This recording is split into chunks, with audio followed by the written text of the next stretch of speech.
오라 우리가 여호와께 노래하며 우리의 구원의 반석을 향하여 즐거이 외치자. 우리가 감사함으로 그 앞에 나아가며 시를 지어 즐거이 그를 노래하자.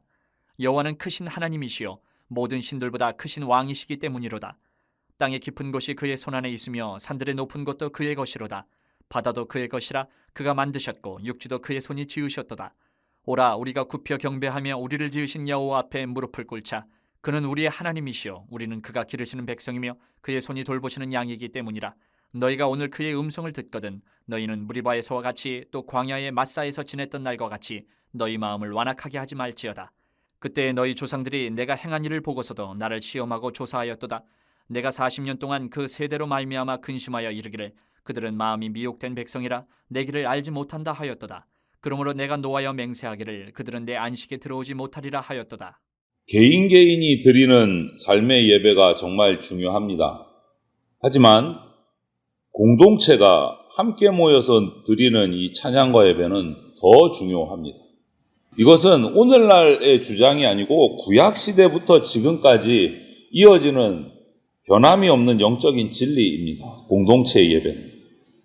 그래서 오늘 우리가 함께 나눠 읽은 시편 95편 이 시편은 믿음의 지체들 형제자매가 함께 모여드리는 예배가 얼마나 영광스러운 건지 얼마나 소중한 것인지를 우리에게 보여주고 있는 찬양시입니다.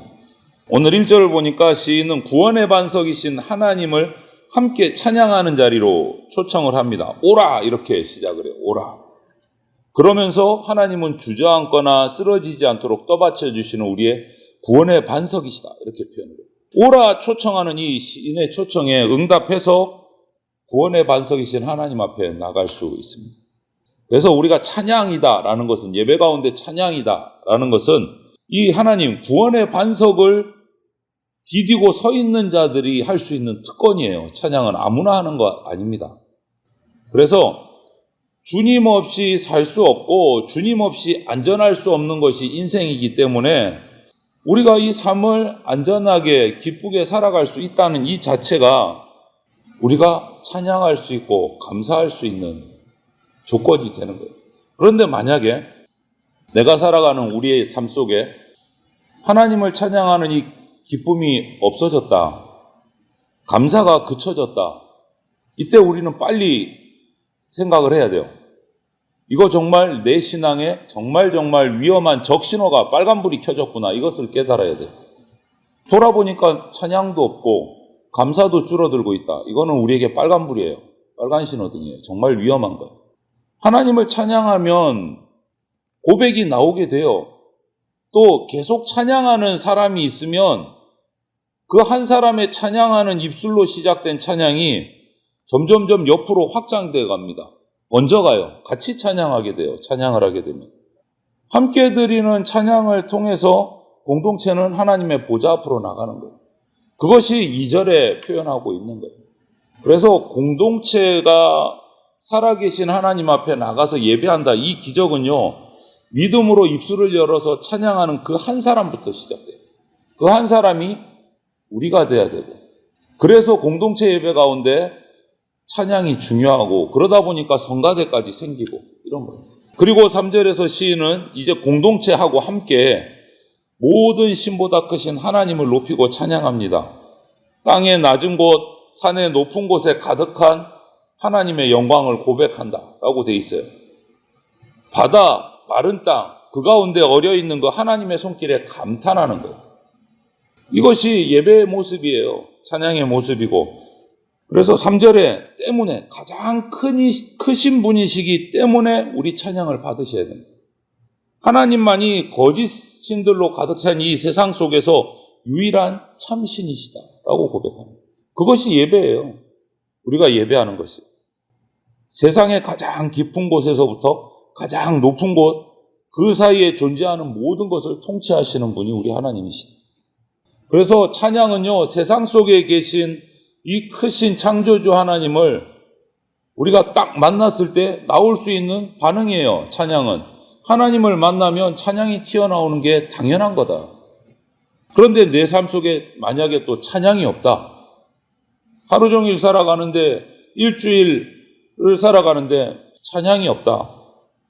그것은 진단을 해야 돼요. 내 삶 속에 하나님보다 세상이 더 높아졌구나 라고 생각하면 돼요.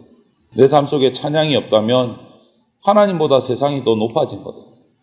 여러분, 우리가 찬양을 드리면 하나님이 만드신 세상이 아름다워 보입니다. 하나님이 창조하신 만물이 보여요, 찬양을 하면. 그래서 찬양하는 공동체는 이 어두운 세상 속에서 빛나는 하나님을 바라보게 돼요. 그래서 찬양이 중요해요. 그리고 찬양을 하면 하나님께 향한 경배로 이어집니다. 찬양을 하면.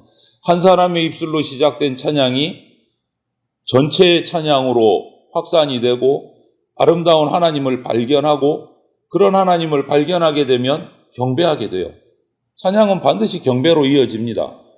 자연스럽게 그러면 어떻게 됩니까? 그 공동체는 하나님 앞에 엎드리게 돼 있어요. 경배하게 돼 있어요. 그것이 6절 말씀이에요. 우리의 하나님을 고백하는 동시에 내가 하나님의 백성이고 어린 양이다 라는 고백을 할 수밖에 없는 거예요. 세상을 지으신 하나님께서 나도 지으셨고 땅의 깊은 곳까지 만드신 그 손으로 목자 되신 하나님이 나를 기르고 계신다, 돌보고 계신다. 이것을 깨달으면 경배하지 않을 수가 없는 거예요. 그리고 7절을 가면 한 번 더 초청을 해요. 시인이 오라 다시 한 번 더 초청하면서 이번에는 찬양이 아니고 뭐를 얘기합니까? 굽혀 경배하며 무릎을 꿇자 이렇게 돼 있단 말이에요. 굽혀 경배하며 하나님 앞에 무릎을 꿇자.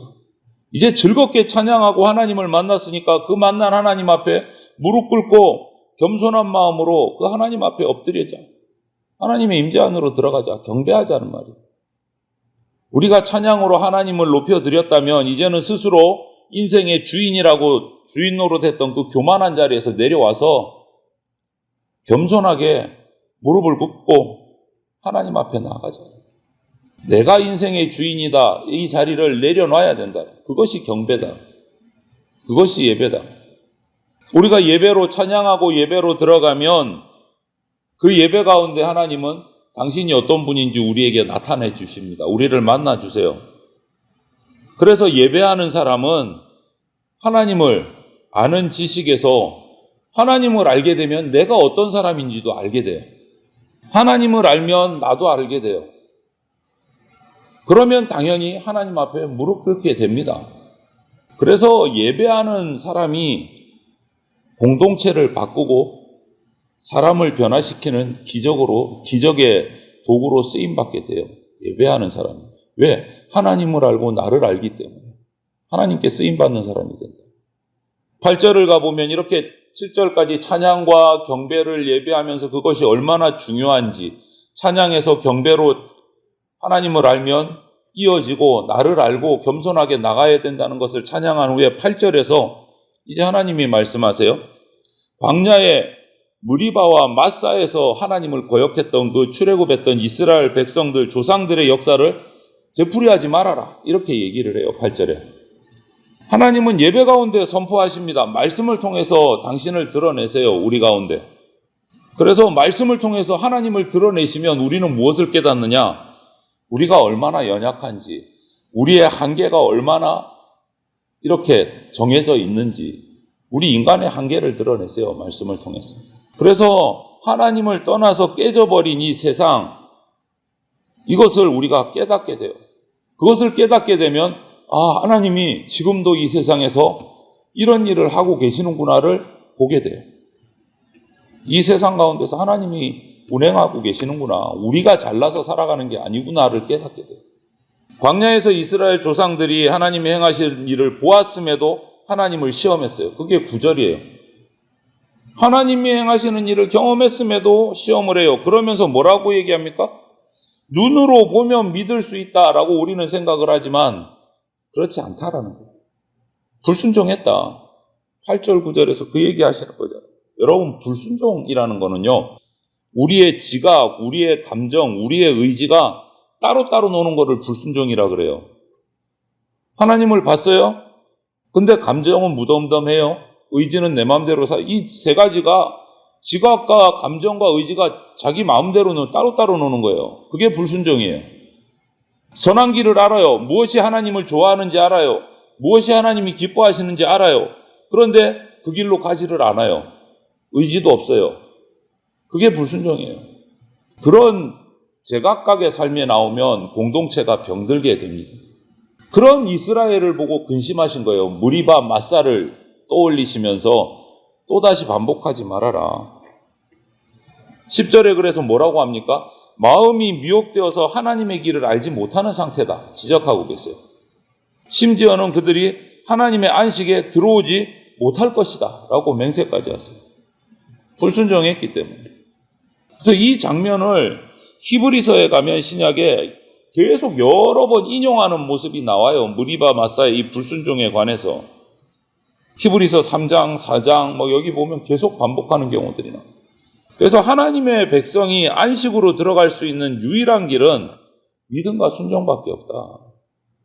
여러분, 하나님이 택하시고 지으시고 기르시고 돌보는 양이더라도 마음이 완악해서 하나님을 목자로 인정하지 않고 하나님의 품을 잡고 자기 고집 피우고 떠나고 듣지 않는 불순종하는, 그래서 목자의 마음을 괴롭히고 능력을 시험하면 하나님도 근심하고 노하신다.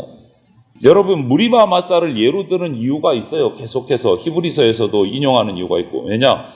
무리바 마사는 단순하게 그냥 지명이 아니에요. 그 뜻을 보면 우리가 알 수 있어요. 무리바는 다투다라는 뜻이 있고요. 마사는 시험하다라는 뜻이 있어요. 이게 뭐예요?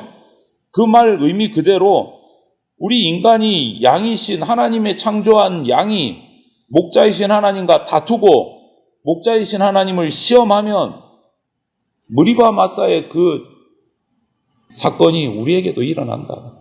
말씀 앞에 늘 나를 비추면서 안식으로 들어가기를 힘써야 돼요. 하나님과 다투고 하나님을 시험하면 안식할 수가 없어요. 평안이 있을 수가 없다. 예배는 그래서 찬양과 경배로 나아가는 유일한 길이다.